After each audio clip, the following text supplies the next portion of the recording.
तो दोस्तों आज मैं आपके लिए लेके आया हूँ प्रश्नावली 13 के सी का पार्ट 7। इसमें हम आपको बताएंगे क्वेश्चन नंबर 20 से। यदि आप इसके पहले वाले पार्ट नहीं देखे हैं तो डिस्क्रिप्शन में उसका लिंक दिया गया है, आप वहां से जाकर देख सकते हैं। ठीक है दोस्तों, तो चलिए अब हम क्वेश्चन नंबर 20 को पढ़ते हैं। क्वेश्चन नंबर 20 में क्या बोला है? इसमें बोला है आकृति में आप एक लैंप सेट का फ्रेम देख रहे हैं, इसे एक सजावटी कपड़े से ढका जाना है। इस फ्रेम के आधार का व्यास 20 सेंटीमीटर है और ऊंचाई 30 सेंटीमीटर है। फ्रेम ऊपर से और नीचे से मोड़ने के लिए दोनों ओर 2.5 सेंटीमीटर अतिरिक्त कपड़ा भी छोड़ा जाना है। ज्ञात कीजिए कि लैंप शेड को ढकने के लिए कुल कितने कपड़े की आवश्यकता होगी। तो इसमें कुल दोस्तों आप कपड़े की पूरी आवश्यकता, आपसे पूछा कुल कितने कपड़े की आवश्यकता होगी।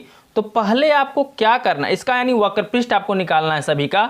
तो सबसे पहले फ्रेम की ऊंचाई कितनी दी गई उसको लिख लीजिए, और कपड़े की ऊंचाई आपको क्या बोला है कि 2.5 सेंटीमीटर अतिरिक्त कपड़ा छोड़ना होगा। इसको भी आपको कपड़े की ऊंचाई निकाल लीजिए। ठीक है, तो चलिए अब हम इस क्वेश्चन को हल करते हैं। हम आपको क्वेश्चन में समझाते चलेंगे, बने रहिए मेरे साथ।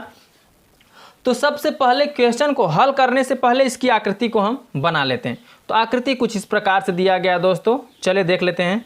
ये आपकी मान लीजिए क्या है, आप आकृति है। ठीक है, तो आकृति यहाँ पे आप बना लीजिए।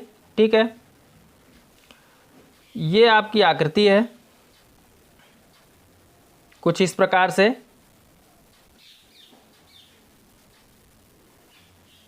चलिए, ये आपकी आकृति दोस्तों क्या हो गई, बन गई। कुछ इस प्रकार से आपकी आकृति दी गई है। अब इसमें जो जो दिया गया है पहले हम उसको क्या करेंगे, लिख लेते हैं। तो क्या क्या दिया है देखिए दोस्तों। पहले दिया है फ्रेम की ऊंचाई। फ्रेम की ऊंचाई जो कितना दिया है, 30 सेंटीमीटर। तो फ्रेम जो है ये तो पूरा फ्रेम ही है, तो फ्रेम की ऊंचाई पूरा मान लेते हैं कितना, कैपिटल एच मान लेते हैं। ठीक है, तो यहां लिखिए फ्रेम की ऊंचाई।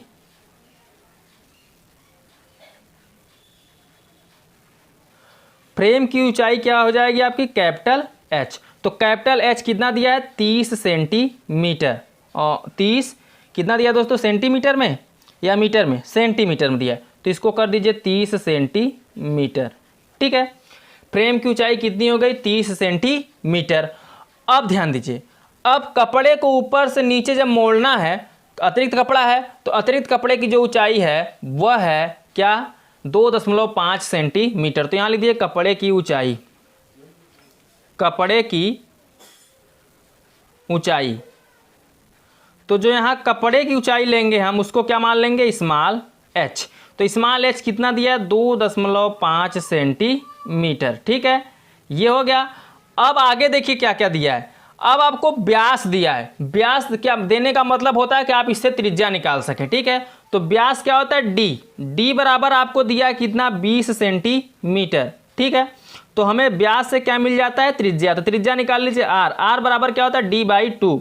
तो D/2 रखेंगे, डी का मान दिया है यहाँ पे 20/2 करेंगे तो काटेंगे कितना आ जाएगा, 10। 10 क्या, सेंटीमीटर। ठीक है, तो यहाँ पे आप लिख दीजिए 10 सेंटीमीटर। ये तो आपका त्रिज्या निकल गया। अब आपको क्या करना है, कपड़े की कितनी आवश्यकता होगी, जो लैंप शेड है उसको ढकने के लिए कितने कपड़े की आवश्यकता होगी। तो जो लैंप शेड है उस सभी के फर्स्ट सेकंड थर्ड का क्या निकाल लीजिए, क्षेत्रफल निकाल लीजिए। ठीक है, तो चलिए यहाँ पे हम लिखते हैं लैंप शेड को ढकने के लिए आवश्यक कपड़ा। ठीक है, यहाँ लिखिए लैंप शेड को ढकने के लिए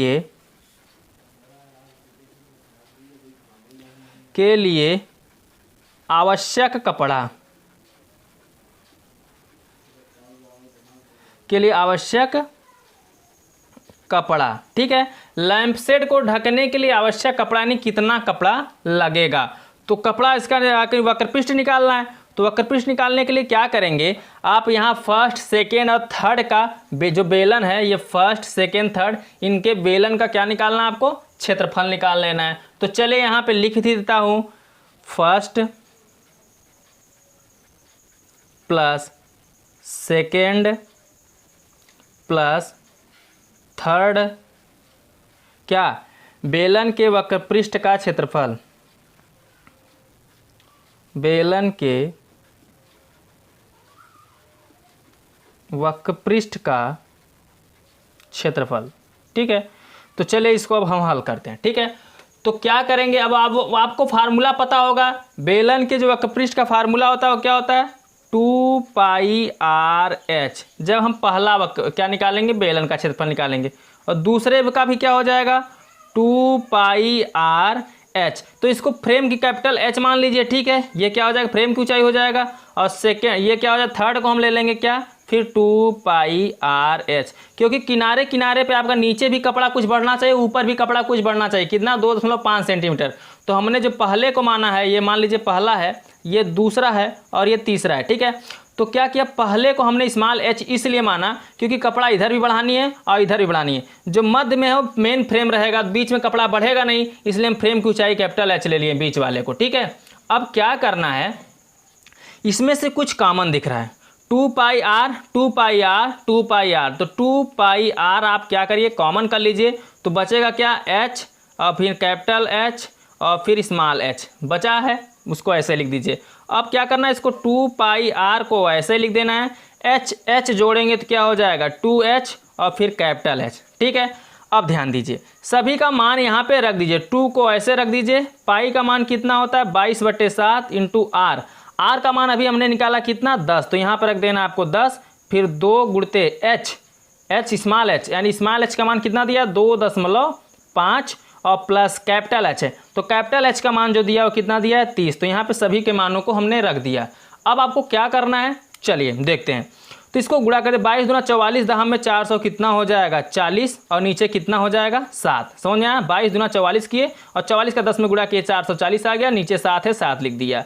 अब क्या करना है, 25 दूना 50 यानी 5 आएगा, और 5 और 30 जोड़ेंगे तो कितना हो जाएगा, 35। ठीक है, तो यहाँ पर हम डायरेक्ट लिख देते हैं कितना, 35। देखिए 25 दूना 50, 50 करेंगे, एक अंक पे दशमलव लगाएंगे, तो दशमलव का 0 की वैल्यू नहीं होगी, और प्लस कितना है, 30, तो 30 और 5 जोड़ेंगे तो कितना हो जाएगा, 35 हो जाएगा। ठीक है, तो हमने यहाँ पे 35 लिख दिया। अब काट दीजिए इसको, 7 बचे 35 और 5 से इसमें क्या कर दीजिए, आप गुणा कर दीजिए। तो चलिए गुणा कर देते हैं, 5 0 हमें 0, 5 चौके 20 के 0, हासिल लगा 2, 5 चौके 20 और 2 कितना हो जाएगा, 22। तो 2200 वर्ग सेंटीमीटर। क्या निकालना है, वक्रपृष्ठ। तो वक्रपृष्ठ का जो मात्रक होता है वर्ग में होता है, तो इसको लिख दीजिए कि क्या, वर्ग सेंटीमीटर, वर्ग सेंटीमीटर। ठीक है, तो यही आपका क्या हो जाएगा दोस्तों, आंसर हो जाएगा। ठीक है, ये आपका पूरा कपड़े का क्षेत्रफल निकल गया, 2200 वर्ग सेंटीमीटर कपड़ा इसमें लगेगा। समझ में आया दोस्तों। तो चलिए अब हम नेक्स्ट क्वेश्चन की तरफ चलते हैं,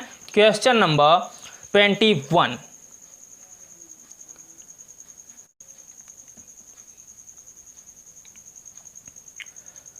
अब देखिए दोस्तों, क्वेश्चन नंबर 21। देखिए क्वेश्चन नंबर 21 में क्या दिया है, इसमें बोला है किसी विद्यालय के विद्यार्थियों से एक आधार वाले बेलनाकार कमलदानों को गत्ते से बनाने और सजाने की प्रतियोगिता में भाग लेने के लिए कहा गया।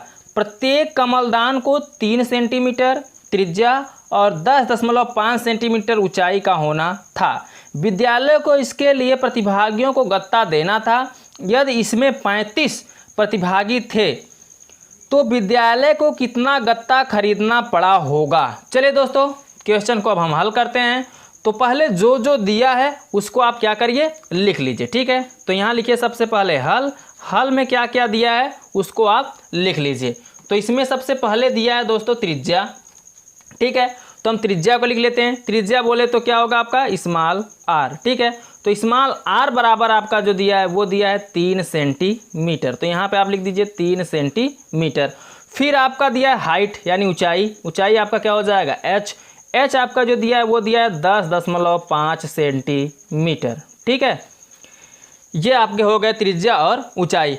अब क्या बोला है, कमलदान के लिए जो है कुल कितने वांछित गत्ता का जो गत्ते का क्षेत्रफल है वो आपको ज्ञात करना है। ठीक है, तो जो कमलदान के लिए गत्ते का क्षेत्रफल होगा उसको आप क्या करिए, निकाल लीजिए। तो पहले क्या करेंगे, जब इसका गत्ता का क्षेत्रफल निकालना होगा तो उसका पहले पृष्ठीय क्षेत्रफल निकालिए, और इसमें जब पृष्ठीय क्षेत्रफल निकालेंगे तो कमलदान के लिए वृत्ताकार बोला है, तो वृत्ताकार आधार का भी क्षेत्रफल इसमें ऐड कर दीजिए। चलिए देखिए कैसे करेंगे। यहाँ सबसे पहले हम हल करते हैं। तो लिखिए यहाँ पे कमलदान के लिए गत्ते का क्षेत्रफल, यहाँ लिखिए कमल दान के लिए गत्ते का क्षेत्रफल। तो कमलदान के लिए गत्ते का क्षेत्रफल जब बराबर निकालेंगे तो कमलदान का वक्र पृष्ठीय क्षेत्रफल निकाल लीजिए। यहाँ लिखिए कमल दान का वक्र पृष्ठीय क्षेत्रफल प्लस क्या निकालेंगे, वृत्ताकार आधार का क्षेत्रफल, वृत्ताकार आधार का क्षेत्रफल। तो चलिए दोस्तों क्या करना है, सबसे पहले कमलदान का पृष्ठीय क्षेत्रफल, तो उसके लिए पृष्ठीय क्षेत्रफल के लिए फार्मूला क्या होगा, 2πr/h प्लस वृत्ताकार आधार का क्षेत्रफल का फार्मूला क्या होता है, πr²। ठीक है, ये आधार का क्षेत्रफल का फार्मूला क्या होता है, πr² होता है। ठीक है दोस्तों, तो क्या करना है, आधार का क्षेत्रफल का फार्मूला ये होता है πr²। ठीक, इसमें से देखिए कुछ कॉमन दिख रहा है, तो इसमें देखिए πr हमें कॉमन दिख रहा है, तो πr को क्या करना है, कॉमन कर लेना है। तो πr को कॉमन करेंगे तो बचेगा यहाँ पे 2h, और यहाँ से पाई भी निकल गया, एक r निकला, तो एक r बचा, तो एक r भी लिख दीजिए। अब क्या करना है, चलिए मान रख दीजिए, पाई का मान कितना दिया है 22/7, और r का मान कितना है 3 सेंटीमीटर, तो यहाँ पे आप रख दीजिए 3 सेंटीमीटर। फिर क्या है 2 गुणित स्मॉल h, तो स्मॉल h का मान दिया है 10.5 प्लस r का मान कितना दिया है 3, तो यहाँ पे आप कैसे रख दीजिए। ठीक है, अब क्या करना है, 22/7 को आपको ऐसे ही लिख देना है, 22/7 गुणित कितना 3। अब इसका गुणा कर लीजिए। ठीक है, तो जब इसका गुणा करेंगे 10.5 का, तो कितना आ जाएगा, 10 दूना 20 और 5 दूनी 10, 21, कितना हो जाएगा 21। चलिए इसका गुणा कर देते हैं, 5 दूनी 10 के 0 हासिल लगा 1, और 10 दूना 20 और 1 कितना 21.0 प्लस कितना 3, तो 21 में 3 जोड़ेंगे तो कितना हो जाएगा 24। तो 22/7 गुणित 3 और गुणित कितना 24 आ जाएगा। ठीक है, तो यहाँ पे इतना आ गया। अब आपको क्या करना है, इसका गुणा कर देना है। तो चलिए दोस्तों अब इसका हम गुणा भी कर देते हैं, 22, 3 और 24, तो 22, 3, 24 का जब आप इसमें गुणा करेंगे तो कितना आएगा, चलिए गुणा कर लेते हैं। तो 22 3 कितना हो जाएगा, यहाँ पे 66, और इसमें 24 से क्या करना है गुणा, तो 4 छंग 24 हासिल 2, 4 छंग 24 2 26, और 2 छंग 12 हासिल 1, 2 छंग 12 1 13, 4 6 2 8, 3 2 5 और 1 15 84 क्या आ जाएगा इसका गुणा, तो ऊपर लिख दीजिए 15 84 और नीचे कितना है 7, नीचे 7 ही रहेगा। अब आपको 7 से इसको काट देना है, तो 7 से इसको जब आप काटेंगे तो 7 दूनी 14, 1 बचेगा 18, 7 दूनी 14 कितना बचेगा 4, 44 हो जाएगा, और 7 छंग 42 कितना बचेगा 2 बचेगा, 0 बढ़ेगा, तो 7 दूनी 14 फिर 6 7 42 8, लगभग 8 बार ले जाइए यहाँ से। ठीक है, तो इतना क्या हो जाएगा 226.28 क्या निकलेगा, ये सेंटीमीटर में दिया है, तो हम पृष्ठीय क्षेत्रफल निकाल रहे हैं, तो क्या हो जाएगा वर्ग में। ठीक है, तो लिख दीजिए यहाँ पर वर्ग सेंटीमीटर। ठीक है, तो यहाँ लिखिए वर्ग सेंटीमीटर, तो ये वर्ग सेंटीमीटर यही आपका क्या हो जाएगा दोस्तों, आंसर हो जाएगा। इसी को आपको क्या कर देना है, आंसर कर देना है। समझ में आया दोस्तों। तो चलिए अब हम नेक्स्ट क्वेश्चन की तरफ बढ़ लेते हैं, क्वेश्चन नंबर 22।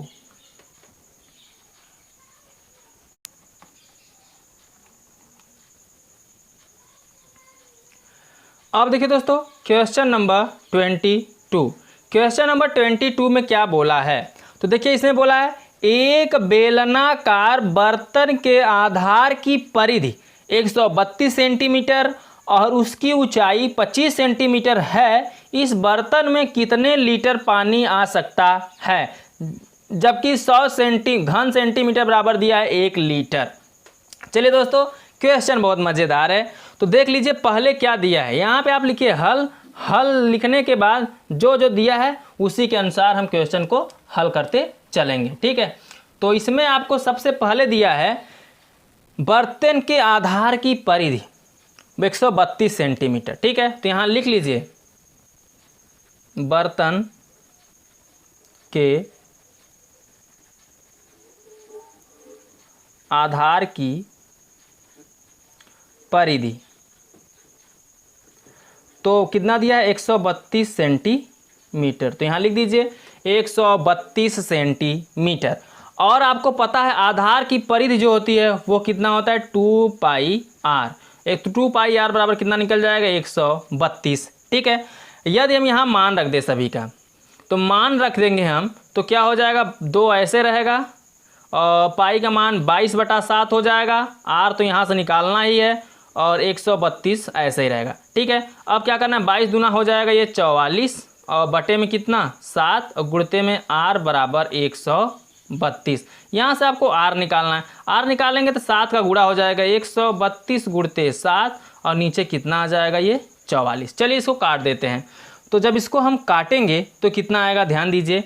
अगर हम इसको काटे तो 11 का 11, 11 दूना 22, तो 11 1 का 11 और 11 दूना कितना हो जाएगा 22 और 11 चौके 44 और 4 तिहाई कितना हो जाएगा 12, बचेगा 3 और 7, तो 7 त्रिक कितना हो जाएगा 21। जो त्रिज्या निकलेगा वो निकल जाएगा 21 सेंटीमीटर। ठीक है, तो यहाँ से जो त्रिज्या निकला है क्या निकला है 21 सेंटीमीटर। चलिए त्रिज्या आपको मिल गया कितना 21 सेंटीमीटर। अब जब आपको त्रिज्या मिल गया, ऊंचाई आपको दिया है, ऊंचाई h बराबर कितना दिया है 25 सेंटीमीटर, तो इसको भी लिख दीजिए 25 सेंटीमीटर। चलिए ऊंचाई मिल गया, त्रिज्या मिल गया, तो अब आपको क्या करना है आयतन निकाल लेना है बर्तन का। तो बर्तन का आयतन निकालने के लिए क्या होता है बेलन का बराबर निकालेंगे। ठीक है, तो यहाँ पे आप लिख दीजिए बर्तन का आयतन बराबर बेलन का आयतन, दोनों एक ही सेम होगा। तो लिखिए यहाँ पे बर्तन का आयतन पूछा तो लिखिए बर्तन का आयतन, ये आपसे पूछा है। तो बर्तन का आयतन बराबर, बर्तन जो है गोला है, ठीक है, तो क्या हो जाएगा वो बेलनाकार हो जाएगा। तो यहाँ लिख दीजिए बेलन का आयतन, जो बर्तन का आयतन होगा वो बेलन के आयतन के क्या होगा बराबर होगा। ठीक है, तो आपको यहाँ से त्रिज्या और ऊंचाई मिल चुका है। अब बेलन के आयतन का फार्मूला आपको पता ही है। बेलन के आयतन का फार्मूला क्या होता है दोस्तों, उसी का प्रयोग करके इसको हमको हल कर लेना है।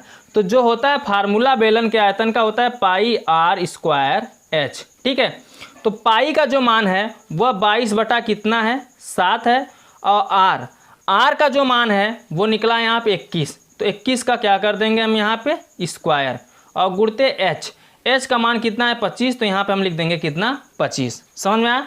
अब ध्यान दीजिए 22/7 को आप ऐसे रहने दीजिए और 21 यहाँ 2 बार 2 बार लिख दीजिए 21 गुणते 25। ठीक है, अब क्या करना है इसको काट दीजिए। तो 7 से काटेंगे 7 त्रिक 21 आएगा। चलिए अब क्या करना है इसका गुणा कर देना है। 22 यहाँ कितना हो जाएगा 4 6 और इसका इसमें गुणा कर दीजिए। तो 25 1 का 25 के 5 हासिल 2, 25 दूना 25 25 दूना 50 और 2 कितना हो जाएगा 52। ठीक है, चलिए अब इसका गुणा करेंगे तो कितना आएगा, डायरेक्ट लिख दें दोस्तों, क्योंकि देखिए गुणा करेंगे तो वीडियो लंबा हो जाता है। ठीक है, तो अगर हम इसको डायरेक्ट लिखेंगे तो आ जाएगा आपका 34,650। ठीक, तो 34,650 क्या सेंटीमीटर, घन सेंटीमीटर। तो यहाँ लिख दीजिए घन सेंटीमीटर।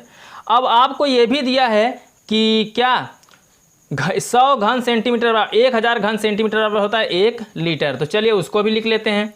तो यहाँ आपको पता भी है कि 1000 सेंटीमीटर क्यूब बराबर होता है 1 लीटर।